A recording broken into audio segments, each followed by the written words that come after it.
안녕하세요. 안녕하세요. 인문TV 이노나. 네, 이민호입니다. 네, 선생님들 새해 복 많이 네, 새해 복 많이 받으세요. 네, 받으십시오. 조금 늦었지만, 네, 올해 개묘년 네, 토끼띠 해에 네, 선생님들 하시고자 하는 일 모두 네, 순조롭게 이루어지시기 바라며 네, 더욱 건강하시기 바랍니다. 네, 네, 네. 아니, 대표님 오랜만에 뵙습니다. 네, 네, 새해 복 1년, 많이 받으십시오. 네, 1년 네, 만에 뵙습니다. 네, 네. 네, 저희가 이제 개면연 뭐 검은 토끼 해라고 하더라고요. 네, 예, 토끼는 이제 예로부터 귀엽고 재빠르며 번창과 풍요, 행운을 상징한다고 하는데요.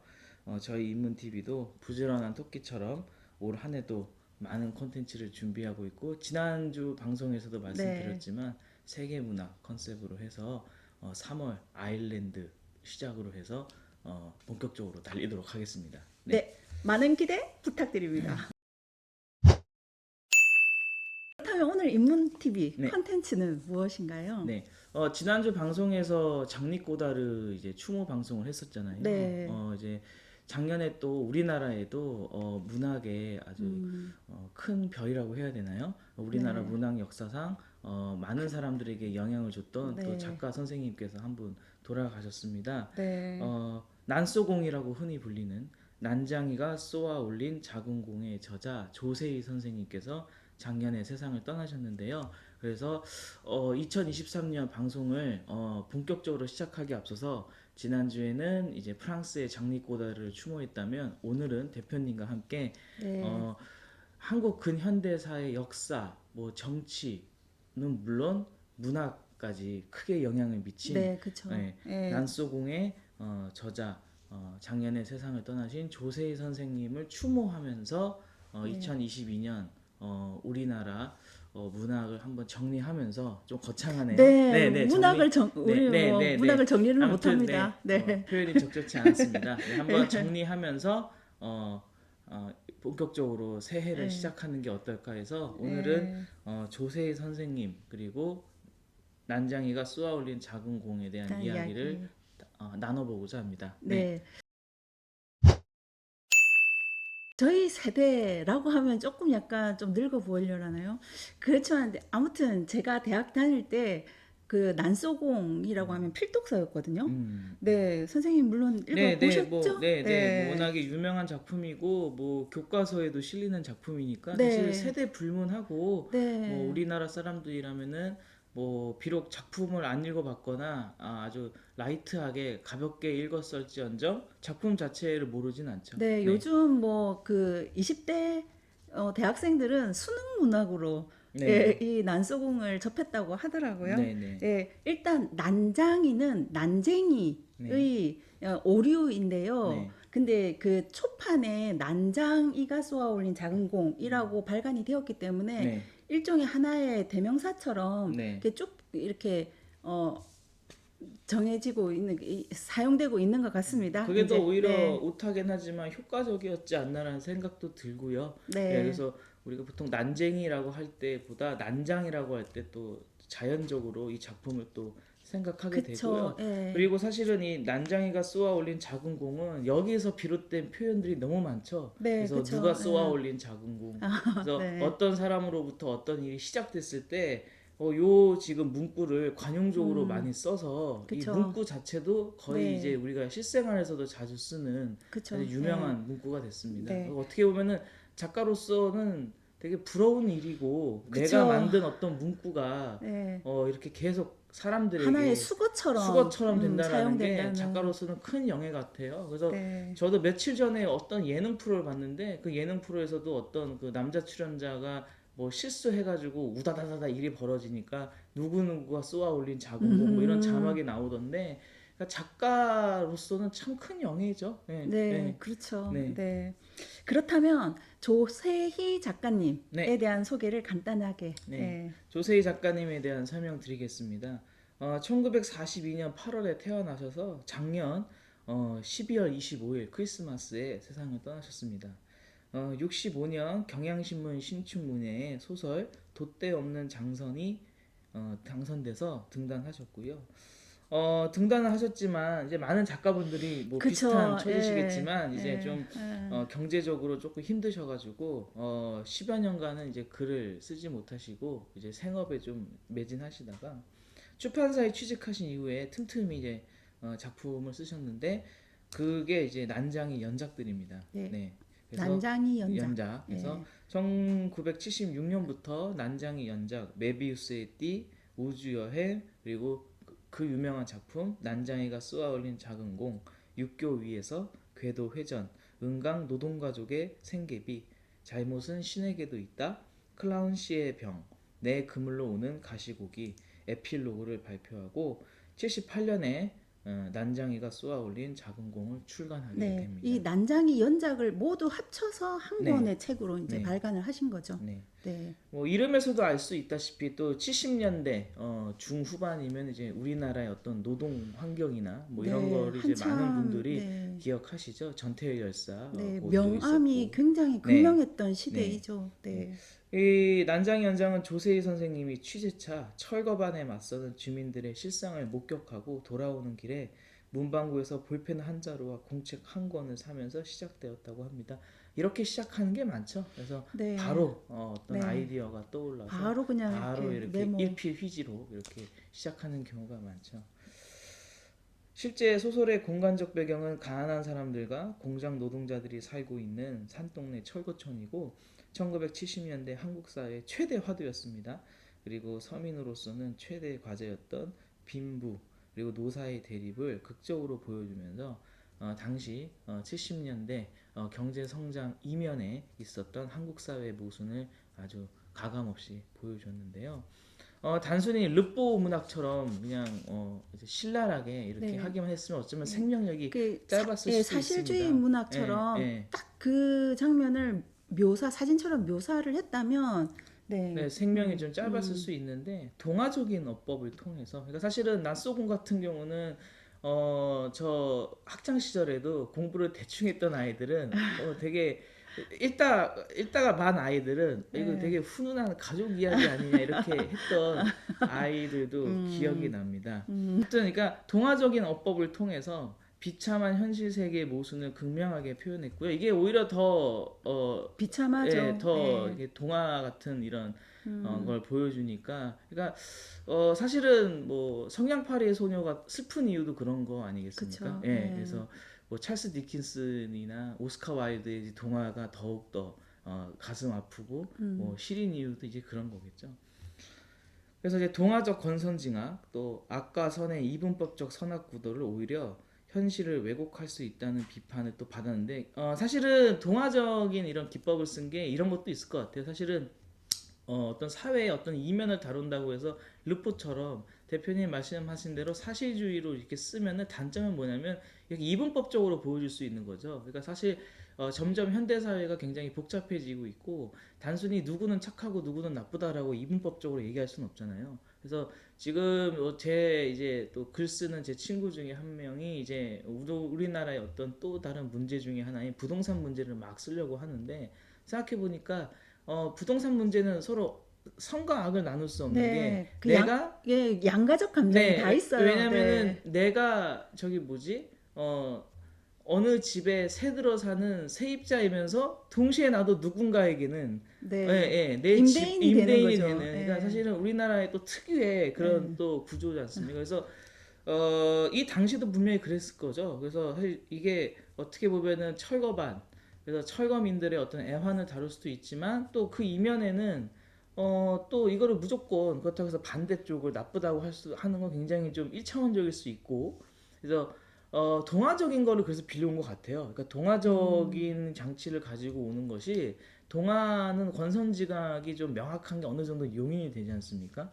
그래서 그런 예. 장치도 좀 있지 않았나 생각은 그 이제 개인적으로 동화적 하는데 기법이 이제 좀 약간 네, 호불호 네, 네, 평단에 있어서 이제 네. 좀 나뉘는 지점이기는 네. 하죠. 아무튼 그래서 그런 면에서도 조금 비판을 동시에 받았었는데 그런 면에서 동화적인 또 어떤 어법을 가지고 오지 않았나 싶습니다. 개인적으로. 네, 개인적 네, 의견. 내 개인적 네. 의견입니다. 79년에 독립문학상을 수상했습니다. 난장이가 쏘아올린 작은 공이.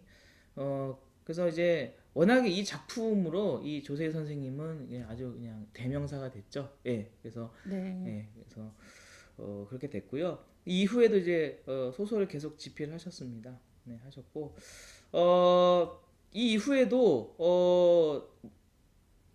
조선 후기의 실학과 밀란 그리고 광주 민주화 항쟁을 이제 또 다룬 작품들이 있습니다. 그래서 우리나라 현대사에 계속 좀 지속적인 관심을 가지시고 작품을 하셨고요. 안타깝게도 2000년 넘어서면서 투병 생활을 좀 네. 하셔가지고 창작 활동을 활발하게 하지 못하셨다가 작년에 코로나 세상을 후유증으로. 세상을 네. 하게 하셨습니다. 네. 네. 네, 그렇다면 그 오늘 소개해드릴 작품 난장이가 쏘아 올린 작은 공의 네. 대강의 줄거리는 이제 제가 네. 말씀을 드리도록 하겠습니다. 네. 네, 줄거리는 난장이가 쏘아 올린 작은 공은 1970년대 우리나라 산업화 시대에 그 날품팔이 노동, 그러니까 이제 뭐지, 하루 막노동, 네, 예, 막노동이죠. 막노동으로 이제 생계를 책임지는 난장이 아버지를 비롯해서 어머니, 두 아들인 영수와 영호, 그리고 딸이자 막내인 영희, 5식구로 이루어진 한 가족이 굉장히 어렵게 살아가고 있었습니다. 어느 날 이 가족에게 철거 개고장이라는 청천벽력 같은 문서가 날아들고 실제 철거는 아주 순식간에 그냥 이루어집니다. 그리고 그들에게 아파트 입주권, 일종의 딱지라고 하는 것이 주어졌는데, 돈이 없는 그들에게 입주권이 주어져 봐야 뭐 그림의 떡이죠. 예, 철거촌 주민들은 브로커에게 입주권을 헐값에 넘기지만 다른 이제 이웃들은, 주인공 가족들은 어떻게든 이제 그 생계를 이어가려고 합니다. 그 동네에서. 그런데 난쟁이의 아버지가 아파서 아프게 되고 일을 못하게 되자 이제 생계가 막막해져서 온 가족이 모두 이제 허드렛 일을 하면서 생계를 이어가는데, 이 무렵 투기꾼들의 농간회에서 아파트 입주권 가격이 막 천정부지로 뛰어오르고 막 그러니까 이제 그 입주권을 결국 팔게 됩니다. 설상가상 막내 영희가 투기꾼 부동산 투기업자 사무실에서 일하며 생활하다가 험한 꼴을 당하게 되는데요. 순결을 빼앗긴 영희는 그 부동산 투기업자에게 수면제를 먹이고 입주권과 돈을 훔쳐 집에 왔는데, 아버지가 굴뚝에서 자살을 했다는 이야기를 듣게 됩니다. 그리고 오빠들에게 아버지를 난장이라고 부르는 악당은 죽여버려! 라고 외치며 오열을 하지요. 네, 이 작품은 서술사, 이렇게 난장이 연작, 이게 단편 소설들을 이어 붙인 것이기 때문에 서술자 시점의 자유로운 이동, 그리고 과거와 현재를 넘나드는 기법, 환상과 사실의 병치, 시적 환상 등이 결합되어 있어서 그 당시 사실주의 소설이 주류를 이루고 있던 한국 문단에 아주 그냥 큰 센세이션을 일으키며 한국 문화에 진짜 신선한 충격을 주었습니다. 한국 사회는 1970년대 경제개발 5개년 계획과 수출 정책에 의한 고도 성장에 방점이 찍혀 있던 시대였지만, 그러한 성장의 그늘에는 최저 생계비도 미치지 못하는 저임금, 열악하기 짝이 없는 작업 환경과 근로조건, 노동운동 탄압 등도 있었죠. 난장이 연작 소설은 이런 개발의 독재 어둠이 짙게 깔린 1970년대 한국 사회를 드러냈던 소설 중 환상과 현실을 넘나드는 문장으로 한국 사회의 어두운 면을 극대로 부각시킨 작품이라고 볼 수 있겠습니다. 새해 이제 시작하면서 작년 2022년 그리고 올해 2023년 넘어가면서 이제 사람들이 새로운 다짐을 하고 또 문학 네, 또 시대도 어떤 시대의 정신도 분명히 바뀌는 지점이 있고 할 것 같은데요. 네, 이제 2023년 그리고 앞으로 또 어떠한 시대적인 화두를 던지는 작품들이 나올 것이며 또 어떠한 것에 사람들이 이제 관심을 가질까, 저는 신춘문예 그 심사평으로 좀 봤습니다. 그러니까 올해 이제 네, 2023년 신춘문예가 이제 다 지난 주인가요? 네. 저는 발표가 나고 예, 이제 제가 항상 이제 신춘문예 심사평은 잘 보거든요. 아, 이 소설 이제 봤을 때 공통적으로 좀 얘기 나왔던 부분이 SF. SF 인공지능에 대한 내용이 엄청 많더라. 네, 예. 그리고 젠더나 성소수자 이야기는 확 조금, 줄었다. 예, 확 후퇴했다. 줄었다. 저도 이제 네, 그 확 소설 줄었다. 심사평을 예. 읽었는데 네네네. 후퇴했다라고 후퇴했다. 이렇게 예. 나오더라고요. 그러니까 뭐 어떻게 보면 일종의 유행이라고 볼 수도 있고, 네, 하지만 이제 작가들은 글을 쓸 때 뭐 자기의 자전적인 이야기를 쓰는 경우도 있지만 그렇지 않다고 한다면은 분명히 사회적인 어떤 흐름, 시대 정신이랄까 이런 거에 또 영향을 안 받을 수는 없잖아요. 그래서 그렇죠. 네. 올해 이제 2023년 신춘문예의 이제 심사평에서 제가 이제 인상적이었던 게 SF, 인공지능 그리고 웹툰의 영향을 받아서인지 모르겠지만 이 예, 문장이 문장이나 많이 이런 것이 부족했다. 굉장히 웹툰식으로 예. 바뀌는데 문제는 그것에 대해서 대중들이 별로 문제 제기를 하지 않은 분위기인 것 같다. 그래서 문체에 있어서도 굉장히 웹툰화, 그래서 웹소설식으로 이렇게 많이 흐르는 것 같아요. 그래서 소재 면에서는 SF, 인공지능 이런 약간 그 장르 문학에 좀 가깝다고 했던 소재들이 많이 네. 나왔고 문체나 어떤 어법은 웹소설이나 라이트 노벨에 굉장히 작품이 예, 많았다라는 게 눈에 띄었습니다. 근데 이제 그 심사평에서 그 웹소설 문체를 그냥 경향이라기보다 네. 지적하는 것으로 저는 읽었거든요. 음. 네, 왜냐면 웹소설은 저는 사실 많이 읽어보지는 않았는데 네. 그 문장에 있어서 조금 문장력이 약하기는 해요. 네. 개인적으로는 그거를, 근데 네. 이제 올 하반기에 네. 재벌집 막내 아들이 너무 히트를 분명히 그 양도 있을 거예요. 재벌집 막내 아들이 너무 히트를 친 바람에 네. 거기에 또 고무 되신 분들이 또 작품을 많이 썼을 것 같은데 네. 그런 거를 또 제가 재밌게 봤고요. 작년 2022년 또 그러면 어떤 이제 책들이 많이 팔렸냐?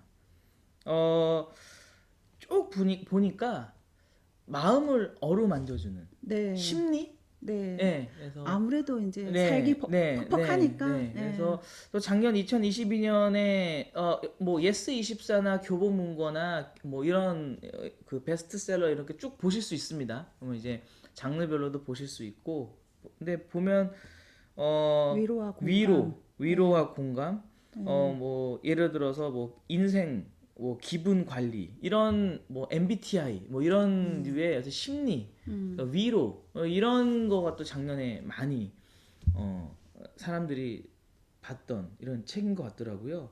그래서 이런 경향을 이제 뭐 영향을 뭐 너무 크게 받을 필요는 없지만 그쵸. 이런 작가들은 그쵸. 저는 네. 이제 개인적으로 아까 이제 저희 촬영 준비하면서 네. 선생님께도 말씀을 드렸듯이 작가가 이제 글 쓰는 작가의 입장에서 트렌드를 완전히 무시할 수는 없지만 네. 트렌드에 쫓아갈 수도 없다고 생각을 하거든요. 음. 그 영향이 안 됩니다. 일단 저는 네, 그 네. 트렌드를 쫓아가고 싶어도 영향이 네. 안 돼서. 그래서 보면 뭐 그래도 사람들이 어떤 것에 지금 반응을 하고 있고 사람들이 지금 관심사가 뭐겠구나라는 거는 그래도 조금 뭐 알아서 나쁠 건 없는 것 같아요. 하품하셨습니까? 아니 트림이 나올 뻔했습니다. 알아서 네. 나쁠 건 없는 것 같은데 네. 그래서 작년 2022년에 그 베스트셀러 목록을 보면은 뭐 에세이는 당연히 그렇고 뭐 인문 뭐 자기계발서 이런 걸 봤을 때도 위로나 되게 이제 심리적인 거가 굉장히 경향이었고 특히 이제 자기계발서 같은 경우가 그 전에는 뭐 돈을 버는 방법, 뭐 어떻게 뭐 주식 투자하는 방법, 뭐 이런 것도 물론 작년에 순위에 있긴 하지만 인간관계에 대한 자기계발서가 작년에 베스트셀러에 많이 올랐더라고요. 뭐 이런 인간은 네네. 뭐 바로 손절해라 뭐 이런 거요? 네네. 그리고 오은영 박사 책도 올라가 있고요. 음. 그러니까 자기 개발에서도 이제 사람들이 뭐 어떤 스펙 쌓기나 뭐 돈 버는 법 이런 거 못지않게 이제 인간과의 그 관계, 인간관계나 인간관계에서 상처를 받았을 때 어떻게 내가 위로를 받나.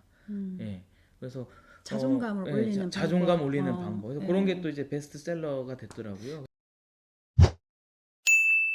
오늘 인문 TV에서는 네 조세희 선생님의 추모 네. 방송 겸 2023년 새로운 다짐을 해보는 시간이었습니다. 네. 네. 그러면서 동시에 뭐 그래서 가볍게 그러니까 화두라는 거를 말씀드렸는데 어떻게 보면은 이제 뭐 화두나 시대 정신을 얘기하는 것 자체도 좀 올드 패션한 걸 수도 있어요. 워낙에 글을 쓰는 매체도 다양하고 네.